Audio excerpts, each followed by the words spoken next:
मंगल हो, शुभ मंगल हो, शुभ मंगल मंगल मंगल हो, शुभ मंगल हो, शुभ मंगल हो, शुभ मंगल मंगल मंगल हो, नभ मंगल हो, जल मंगल हो, नभ मंगल हो, जल मंगल हो, धरती का कण कण मंगल हो, धरती का कण कण मंगल हो, शुभ मंगल हो, शुभ मंगल हो, शुभ मंगल मंगल मंगल हो, शुभ मंगल हो, शुभ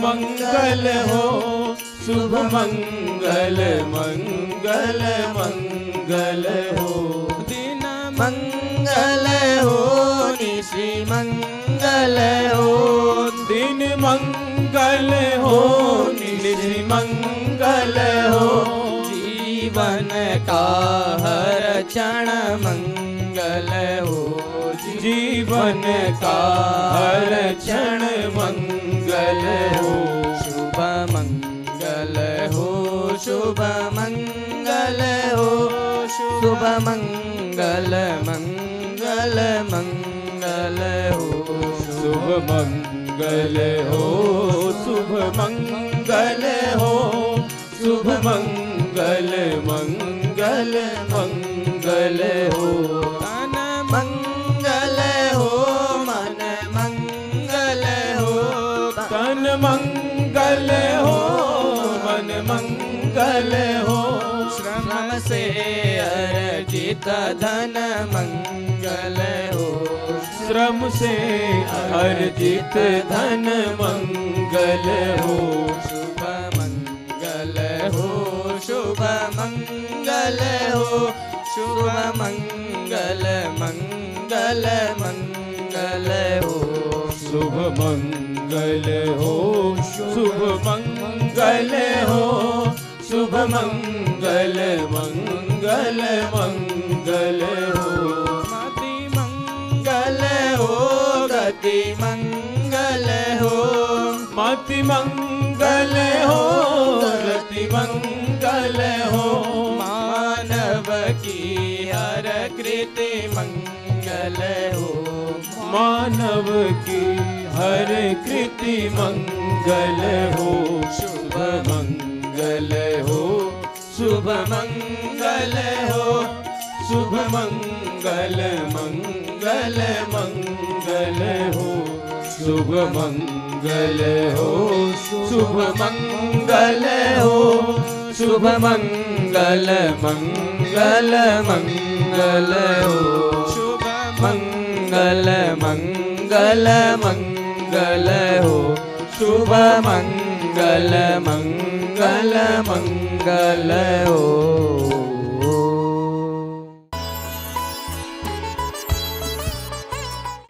तो आचार्यों के जो पवित्र मार्ग थे, मत थे,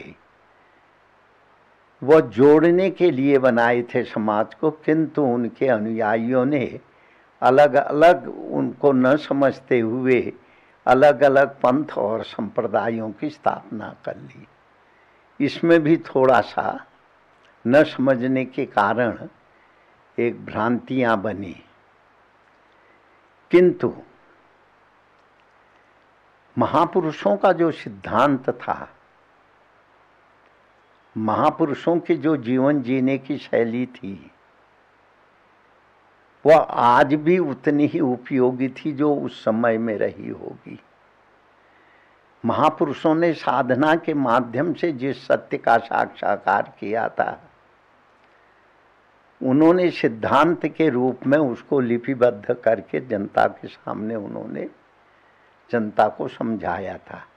पर अनुयायी इतनी गहराई में नहीं पहुंचे थे, इसलिए अनेक संप्रदायों ने जन्म लिया। आचार्य के बाद आचार्यों के बाद मध्यकाल में संत मत का प्राकट्य हुआ। उस समय तक हमारा भारत विदेशी शक्तियों का गुलाम हो चुका था। तो उससे विदेशियों ने अपने शक्ति के बल पर जो है जबरन अपने सिद्धांत भारतीय जनता के ऊपर थोपने की कोशिश की।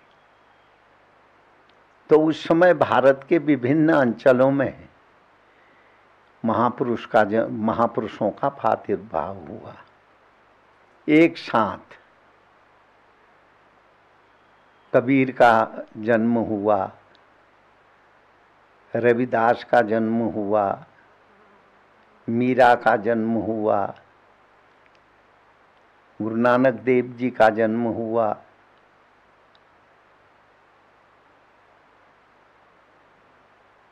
महाराष्ट्र में संत ज्ञानेश्वर, एकनाथ आदि अनेक संतों का प्राकट्य हुआ। दक्षिण भारत में भी अनेक संतों का प्राकट्य हुआ। तो उन्होंने अपने अपने ढंग से हमारी भारतीय संस्कृति को बचाने के लिए उन विदेशी आक्रमणकर्ताओं को रोकने के लिए, उनके अत्याचारों से जनता को बचाने के लिए संत मत ने बहुत कार्य किया।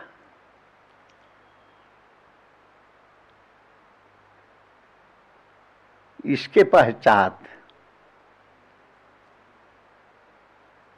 शने वह जो आक्रामक लोग थे, आक्रमणकर्ता लोग थे, जिन्होंने हमारे देश को गुलाम बना लिया था, और वह विशेष इसको क्षति नहीं पहुंचा पाए, किंतु जो क्षति हुई उसने हमारी भारतीय संस्कृति, भारतीय परंपरा, भारतीय चिंतन को बहुत नुकसान किया।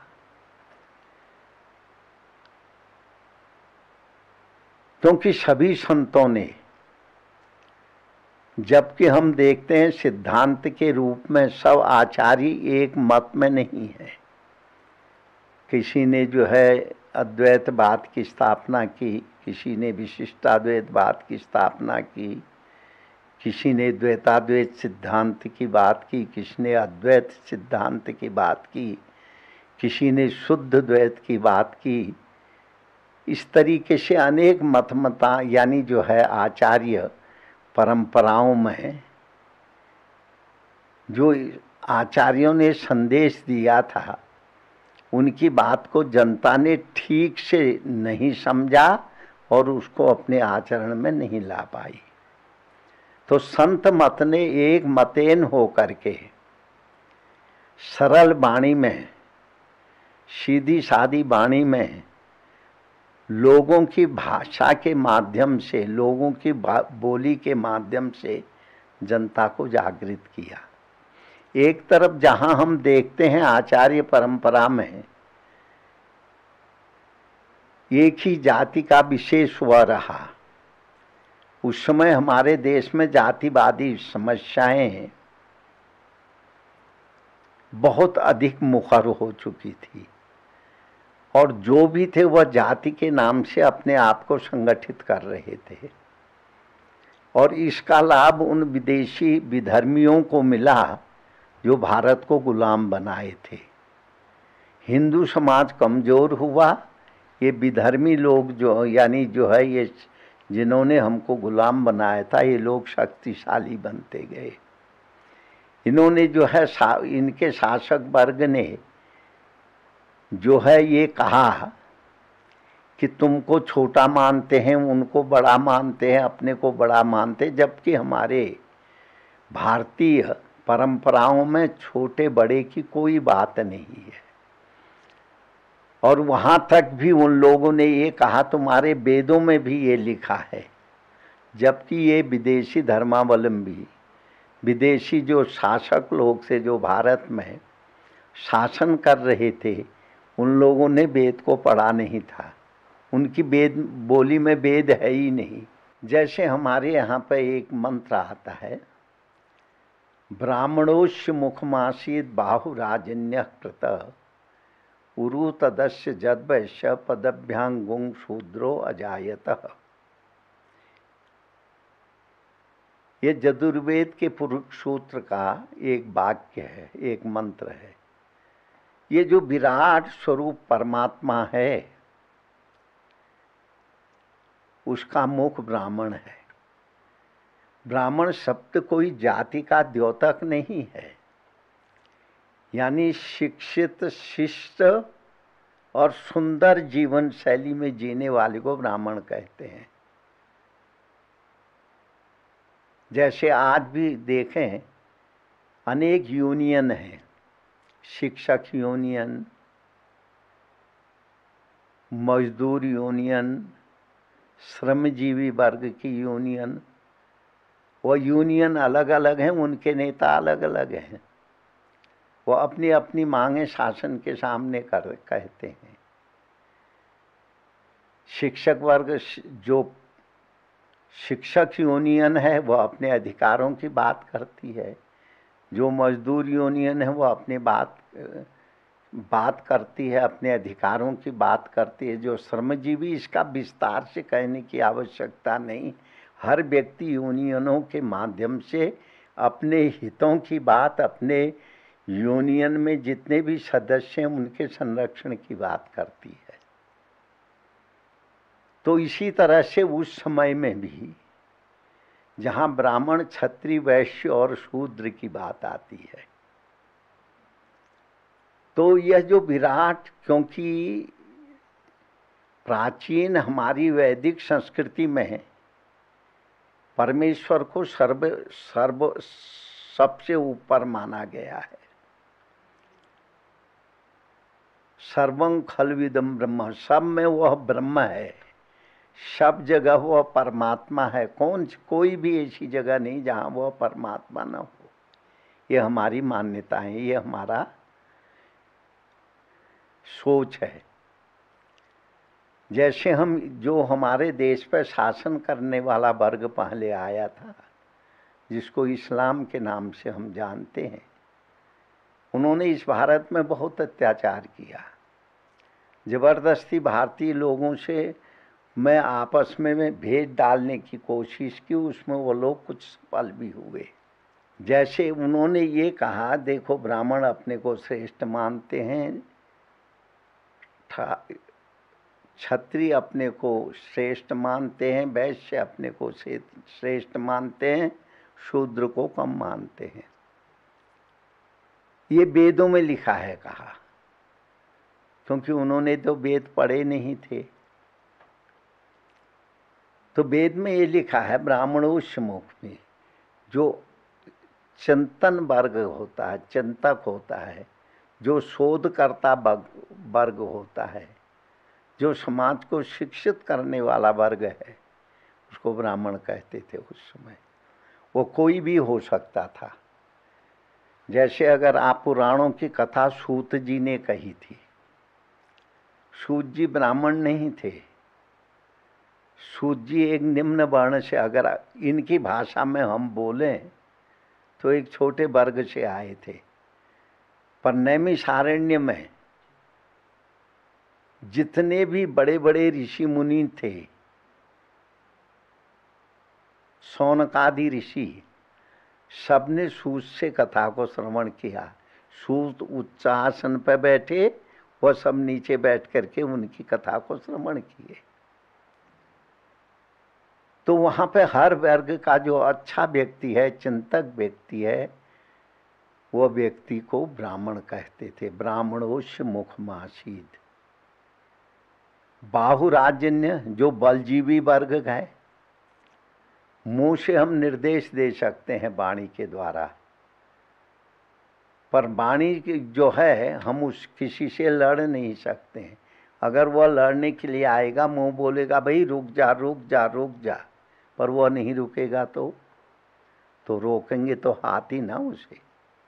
ये ब्राह्मणोस्य मुखमासीद बाहुराजन्य कृत, उस समाज के या उस परमेश्वर के विराट स्वरूप परमेश्वर का मुंह ब्राह्मण है, बुद्धिजीवी वर्ग, और भुजाएं जो है ठाकुर है, क्षत्रिय है। फिर कहा है उरु, उदर, पेट, यह वैश्य, उरु तदस्य जद वैश्य। जैसे एक व्यापारी, हर वस्तु यहाँ नहीं होती है, तो जो वस्तु यहाँ नहीं है उन उपभोक्ताओं के लिए दूसरी जगह से वह वस्तु मंगा करके वह जो है जनता तक उस वस्तु को पहुँचाता है। इसको हम वैश्य कहते हैं। व्यवसायात्मका बुद्धि, व्यवसायात्मिका कर्म, वैश्य वर्ग स्वभावतः। इधर उधर से व्यवसाय के द्वारा जहाँ जो नहीं मिलता है उस वस्तु को जुगाड़ करना, ये वैश्य का नाम है। पदभ्यांगुं शूद्रो अजायतः, उस विराट पुरुष परमेश्वर के चरण को शूद्र कहते। शूद्रहीन भाषा का शब्द नहीं है, उस समय बोली जाने वाली भाषा में। और आज जो समाज के अंदर वर्ग में बटा हुआ समाज है, उसके अंदर शूद्र को हीन भावना से वर्तमान समय में देखा जाता है। अब ये बताइए, जब एक ही परमात्मा के मुंह, हाथ, उदर और चरण चारों उस परमात्मा के अंग हैं, जैसे हमारा हाथ को हम हाथ कहते हैं, पेट को पेट कहते हैं, ये जहाँ से कंधे को कंधा कहते हैं, कटी को कटी कहते हैं, घुटना कहते हैं, वैसे शूद्र कहते हैं। पर शरीर के अंदर एक बात याद रखना, सिर काट देने के बाद क्या शरीर जीवित रहेगा? हाथ कटने के बाद क्या तुम सीधे काम कर पाओगे? और पेट को जो है मारने के बाद तुम जीवित रह पाओगे? पैर के बिना तुम चल पाओगे? सब एक अंग हैं।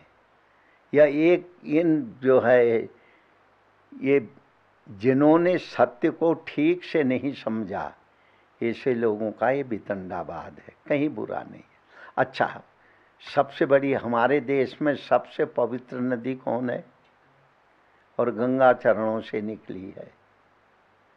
जिन चरणन से निकसी सुरसरी, शंकर जटा समाई। जिन चरणों से गंगा निकली, वह भगवान शिव ने जो है अपने मस्तक में धारण किया, और लोगों ने उसको पवित्र मान करके उस जल का आचमन किया। कहाँ पे विभिन्नता थी? सिर्फ इस 800 वर्ष की गुलामी ने हमारे चिंतन को, हमारी सोच को शक्ति के द्वारा, अपनी शक्ति के प्रभाव के द्वारा हमारे समाज में एक विभ्रांति का भाव पैदा किया, जो आज हम इस स्थिति पे पहुँचे हैं। जहाँ तक संतों के आचार्यों के मतांतर का प्रश्न है, आचार्यों ने उपनिषदों का, शास्त्रों की व्याख्या की है, उस पर उन्होंने चित लिखा है। जो उन्होंने उस सत्य को देखा, जैसा समझा, उसको लिख दिया। शंकराचार्य जी ने अद्वैत दृष्टि दी, रामानुजाचार्य जी ने विशिष्टाद्वैत सिद्धि यानी दृष्टि दी, और मध्वाचार्य जी ने द्वैत दृष्टि दी, निम्बकाचार्य जी ने द्वैताद्वैत दृष्टि दी। बात एक ही है, पर जैसे कि एक व्यक्ति है, उसकी एक तरफ एक लड़की बैठी है, एक तरफ एक औरत बैठी है, एक तरफ उसका एक लड़का बैठा है, तो वह एक ही व्यक्ति का, कन्या जो बैठी है उसका वो बाप कहलाता है, बेटा जो बैठा है वो उसका पिता कहलाता है, पत्नी जो बैठी है उसका पति कहलाता है। इतर जो रिश्ते नातों में जैसे भी लोग होते हैं उसके अलग अलग रूप से मूल्यांकन कर, बल्कि सब एक ही हैं, पिता एक है, पर अनेक रूपों में वह, अनेक संबंधों में वह अनेक शरीका प्रतीत हो रहा है। या बेटी का बाप, बेटे का पिता, पत्नी का पति, माँ बाप का बेटा, क्या अलग है? एक ही है। इसी तरह वह सत्य एक था, बहुधा विदन्ति, और अनेक ऋषियों ने, अनेक लोगों ने उसको अनेक तरह से उसकी व्याख्या की। जब चरणों से निकली हुई गंगा 3 लोगों को पवित्र करती है, जिसका चरणों में अगर तुम निवास मानते हो तो वह अपवित्र कैसे हुआ? सिर्फ यह 800 वर्ष की गुलामी, स्वतंत्रता के बाद आई हुई सत्ता ने इस गंभीरता को समझा नहीं। उन जो है शासक वर्ग की, जो हम पे शासन करने के लिए लोग आए थे, उनकी कूटनीति को उन्होंने नहीं समझा और उसी के ढर्रे को आगे बढ़ा दिया, और तभी ये हमारे समाज में अनेक वितंडावाद ने जन्म लिया है। न आचार्यों के सिद्धांत गलत हैं और संतों के भी सिद्धांत गलत नहीं है। आप दक्षिण भारत में बंगलौर एक राज्य है, कर्नाटका, वहाँ एक मंदिर है उडुपी, जिसको जो है दक्षिण का वृंदावन कहा जाता है। तो एक मंदिर में जब प्रवेश करो तो वहाँ भगवान की पीठ दिखाई देती है और सामने एक खिड़की थी, उधर भगवान का मुंह दिखाई देता है। तो उस समय भी हमारे यहाँ पे ये जातिवाद का बहुत प्रभाव था, क्योंकि ये विदेशी आक्रमण करने वालों ने हम लोगों को इस तरीके से उलझा दिया था, झगड़ा फिसाद में लगा दिया था। एक सेवक भगवान के मंदिर में आकर के झाड़ू लगाता था और मंदिर को पोंछता भी था। तो कुछ ऐसे लोगों ने उनको भड़काया कि ये छोटी जाति का है, ये मंदिर में पोंछता कैसे है। तो उन लोगों ने उसको जो है मंदिर में आने से मना कर दिया, तुम ठाकुर के दर्शन नहीं करना। अब वो भगवान का परम भक्त था, तो वो पीछे खिड़की थी वहाँ खड़ा हो गया। तो भगवान की मूर्ति ने उधर मुंह कर दिया और उस तरफ पीठ कर दी। अभी भी वो खिड़की से ही भगवान के दर्शन होते हैं और जो पीछे से जाता है पीठ से। आस्था और परमेश्वर के प्रति जो विश्वास है हमारी भारतीय परंपराओं में, भारतीय अवधारणाओं में, आचार्यों के सिद्धांत मत में, मध्यकालीन संतों की सदुकड़ी भाषा में जो है, उसका प्रतीक आज भी वो मंदिर है। जो भी दर्शन करता है, जहाँ से वो करता था वहीं से सबको दर्शन करने पर कहाँ भेदभाव है। जो लोग ये सोचते हैं भारत में अनेक संप्रदाय, अनेक मतांतर हैं और भारत में जातिवाद का बड़ा प्रबल जो है, जातिवाद का प्रभाव है। ये आज जो ये प्रभाव दिखाई दे रहा है, अनेक तरह के वितंडावाद जो यहाँ दिखाई दे रहे हैं, यह हमारा जनमानस नहीं था, ये हम पे थोप दिया गया। चलो हम स्वतंत्र भी हुए, तब भी अगर शासकों को, किसी भी शासक का कर्म होता है जब वो सत्ता को संभालता है, उस समय तो हम इस्लाम के पराधीन थे। इसके बाद 150 वर्ष तक हम अंग्रेजों के पराजित यानी उनके अधीन थे। वो अपनी अपनी सिद्धांत, अपनी अपनी बातें समझा रहे थे पर जब स्वतंत्र होने के बाद तो हमारे शासकों को ये बुद्धि आ जानी थी, पहले अपने सिद्धांत में लोगों को हम ये बताएं कि ये जितनी भी कुरीतियां हैं इनके द्वारा बनाई गई, इससे ऊपर उठ करके सब गले मिलो तो आज हमारी हालत ये नहीं होती, न वितंडावाद की बातें होती। समाज जो है मिलजुल करके इस राष्ट्र की उन्नति के लिए सक्रिय होता। संपूर्ण समाज, कुछ ऐसे लोग हैं अभी भी इस तरफ प्रयत्नशील हैं, उसके परिणाम भी देखने को मिल रहे हैं, अच्छे परिणाम हैं। तो मैं आपको इस चैनल के माध्यम से यही बताना चाहता हूँ, हमारे यहाँ जो आचार्यों के सिद्धांतों में जो भ्रांतियाँ हैं उनकी मंशा को न समझने के कारण है। जो हमारे यहाँ जाति बाति ये जो परंपरा हैं, यह जो विदेशों से आए हुए शासक थे उन लोगों की देन है, जो 800 वर्ष तक हमको इस परिस्थिति में रखे। नहीं तो हमारी वैदिक परंपराओं में, शास्त्रीय परंपराओं में, संत परंपरा में कहीं भी भेद नहीं है। इसके लिए हम परमेश्वर की विराटता को दोषी नहीं मान सकते हैं। हमारे अंदर में जो शरीर की संरचना है एक व्यवस्था के तहत होती है, और जो है नसों में, धमनियों में जो खून चलता है वो भी एक व्यवस्था के तहत होता है। मान लिया जाए कभी कभी उन धमनियों में खून जाना बंद हो जाए, वो लंगड़ा हो जाएगा। लकवा मार जाए, उससे चलना बंद हो जाएगा। इसको प्राकृतिक आपदाएं कहते हैं, ये ईश्वरीय प्रकोप में नहीं लिया जा सकता। या कुछ चीज़ें ऐसी हैं कि जिसका हम अत्यधिक उपयोग कर लेते हैं और उसका एक विपरीत प्रभाव हमारे शरीर में आता है, उसके कारण भी होता है। इसलिए हमारे यहाँ शरीर को स्वस्थ रखने की बात कही है। और शरीर को स्वस्थ कैसे रखा जा सकता है, पातंजलि जी ने योग सूत्र में बताया है। पहले यम, फिर नियम, फिर आसन, प्राणायाम, धारणा, ध्यान और समाधि। सीधे समाधि की बात नहीं कह दी। पहले यम, अपने पे संयम करो।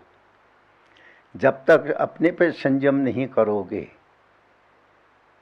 तब तक तुम कोई नियम पर नहीं प्रवेश कर सकते। पहले नियम का पालन तब होता है जब अपने इंद्रियों का पर संयम करो। जब संयम हो जाएगा फिर आसन, यम नियम आसन पर बैठो। फिर प्राणायाम, श्वासों को छोड़ना, यानी एक श्वासों की जो स्वाभाविक गति है इसमें किंचित अवरोध लाना, रोकना, ये प्राणायाम कहता है। फिर धारणा है, ध्यान है, समाधि है। इसी तरह शरीर की भी संरचना है। अगर आप लोग किसी भी चीज़ को ज़रूरत से ज़्यादा उसका उपयोग करोगे, उसका विपरीत प्रभाव पड़ेगा। एक्शन कोई भी होगा उसका रिएक्शन होगा। इसको भगवान के ऊपर क्यों छोड़ते हो? हम देखो, कोई आदमी जो है दिन भर शराब पी के मस्त रहे, मान लो उसका मस्तक विकृत तो हो जाए, तो क्या दोष आप किसको दोगे? भगवान को दोगे? फिर किसको दोगे? या भी और भी ऐसी चीज़ें हैं जीवन में जिसका अत्यधिक सेवन करने से उसका दुष्परिणाम हमारे सामने आते हैं। ये हमारी गलती है।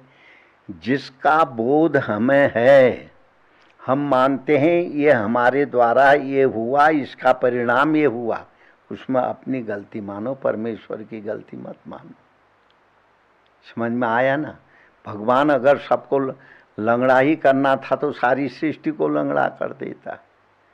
कुछ गलती है, जैसे बच्चा गर्भाशय में रहता है, वहाँ की माँ के खान पान के ऊपर से उससे जो रस बनता है वह बच्चे के शरीर में जाता है नाभि के द्वारा, नाभि में एक नाल होती है, वो उस बच्चे माँ की नाभि में एक नाल है, बच्चे की नाभि पर जुड़ी रहती है।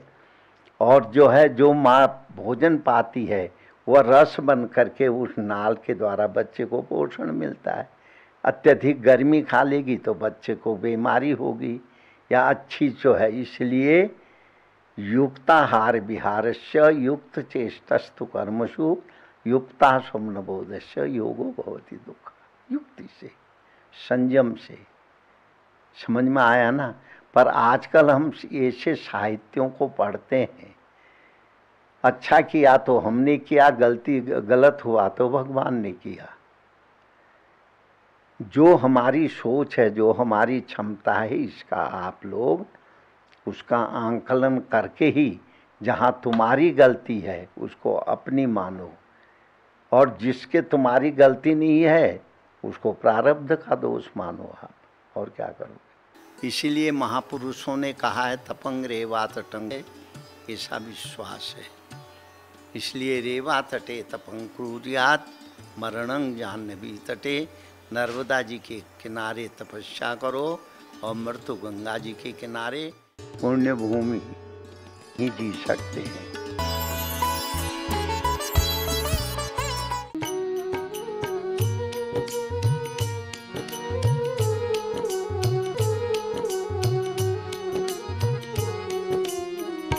शुभ मंगल हो, शुभ मंगल हो, शुभ मंगल मंगल मंगल हो, शुभ मंगल हो, शुभ मंगल हो, शुभ मंगल मंगल मंगल हो, नभ मंगल हो, जल मंगल हो, नभ मंगल हो, जल मंगल हो, धरती का कण कण मंगल हो, धरती का कण कण मंगल हो, शुभ मंगल हो, शुभ मंगल हो, शुभ मंगल मंगल मंगल हो, शुभ मंगल हो,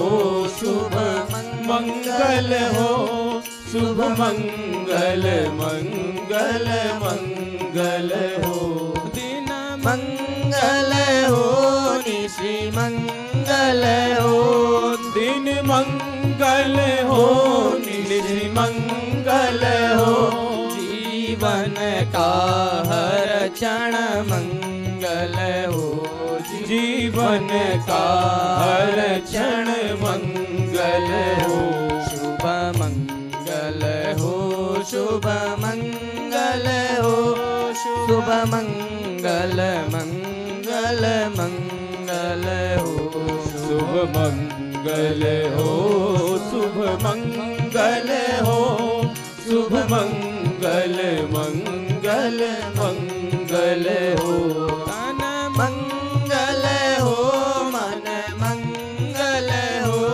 तन मंगल हो, मन मंगल हो, श्रम से अर्जित धन मंगल हो, श्रम से अर्जित धन मंगल हो, शुभ मंगल हो, शुभ मंगल हो, शुभ मंगल मंगल मंगल हो, शुभ मंगल हो, शुभ मंगल हो, शुभ मंगल मंगल मंगल हो, मति मंगल हो, गति मंगल हो, मति मंगल हो, गति मंगल हो, मानव की हर कृति मंगल हो, मानव की हर कृति मंगल हो, शुभ मंगल हो, शुभ मंगल हो, शुभ मंगल मंगल मंगल हो, शुभ मंगल हो, शुभ मंगल हो, शुभ मंगल मंगल मंगल हो शुभ मंगल मंगल मंगल हो शुभ मंगल मंगल मंगल हो।